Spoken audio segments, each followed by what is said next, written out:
Alright guys, exciting times. The very latest DSK system has just landed here at T4. It's been a long time in the making, with around 300 of the original DSKs being sold now. It was time to make a significant upgrade. If you order this new kit, you now get a nicely packaged set with bolts and nuts and washers all together, which once you open up, you'll receive the two DSK rings. The key being that on the outside ring now, the spacer ring is inbuilt.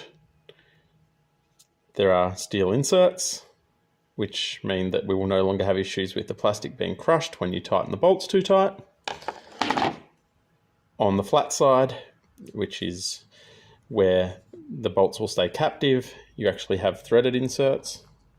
If I can get that to focus, I can't. But trust me, they are threaded.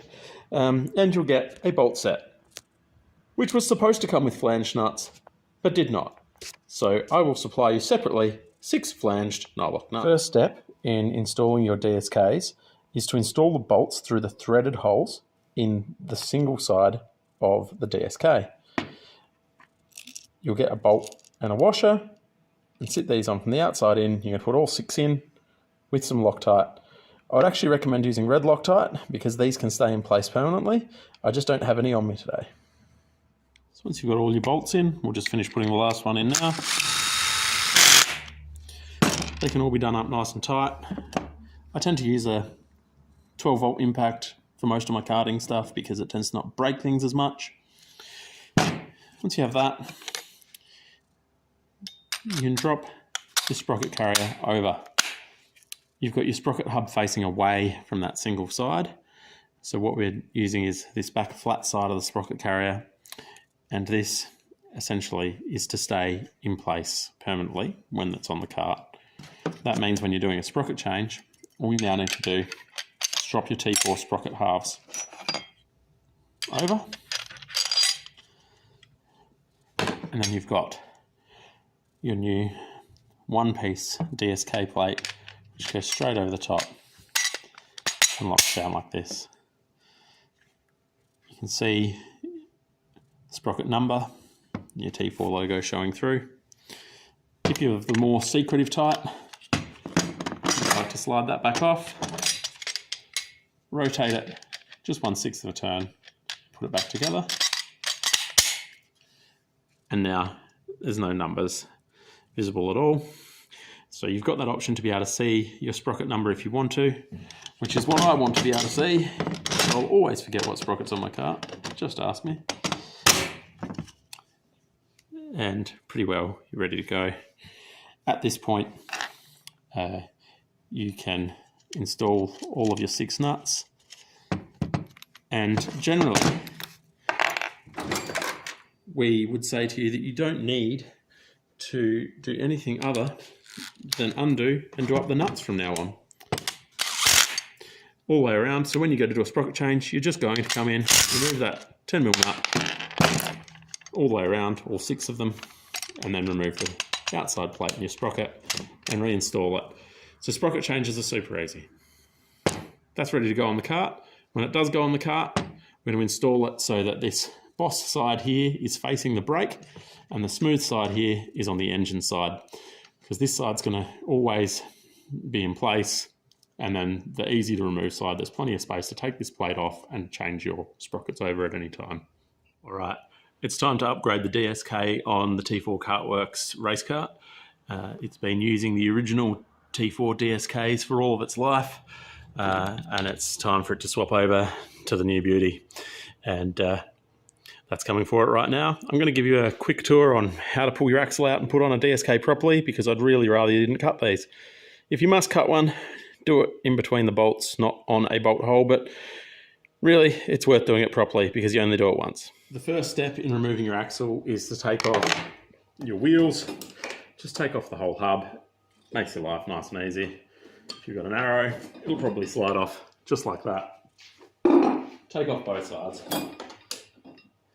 Just be aware the keyways will probably fall on the floor if you don't grab them. That's going to depend how seized on they are. So take out the keyways as well. Might be relatively tight because it's an OTK axle.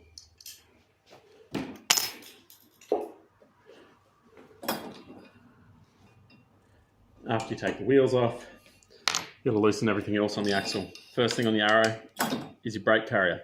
With the brake carrier, leave the small screw in. It's designed to open the brake carrier apart to make it easier to get off the axle.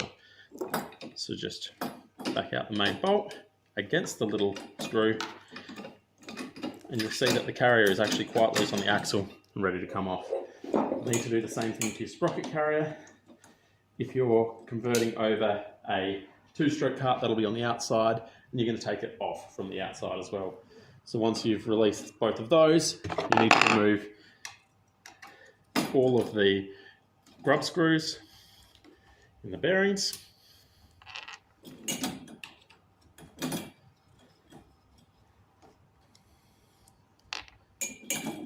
Always good to be working on a clean kart. If you're doing this, it does make life a lot easier.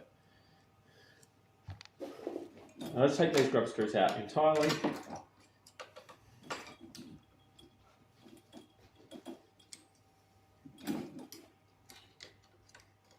I'm working in real time here, so giving you an indication of how long this takes.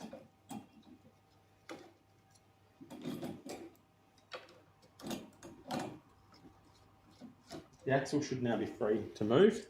Most axles are going to need to be hit with something to move. Mine's actually going to slide relatively freely.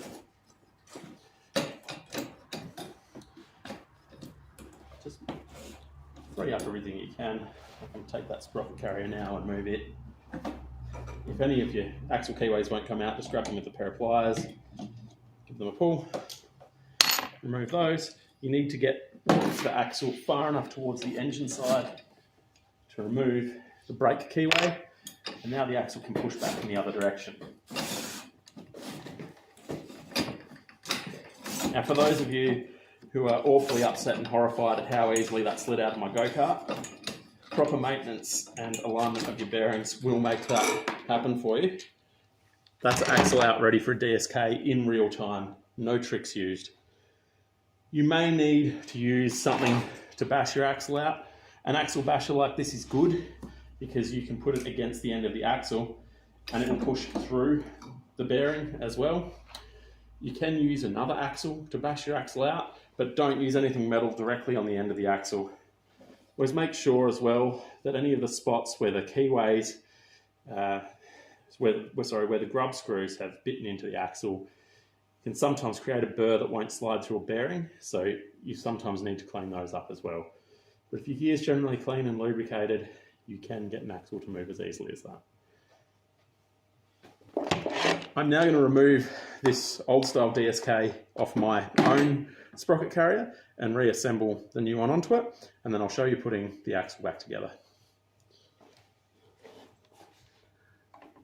Right guys, there's my DSK assembled onto my magnesium sprocket carrier, and I'm ready to install this to the kart, so let's see how it's done. Again, making sure the sprocket hub is facing towards the brake side of the kart. Slide that over the end of the axle. Don't worry too much about the key at this stage. Go back in later. Slide your axle back across, line up your bearing, pull it through. We're coming through far enough to get the brake key installed again. The brake key goes in and then we can push the axle back.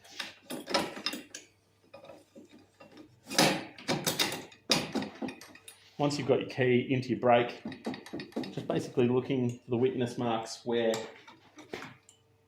the grub screws were previously driven into the axle.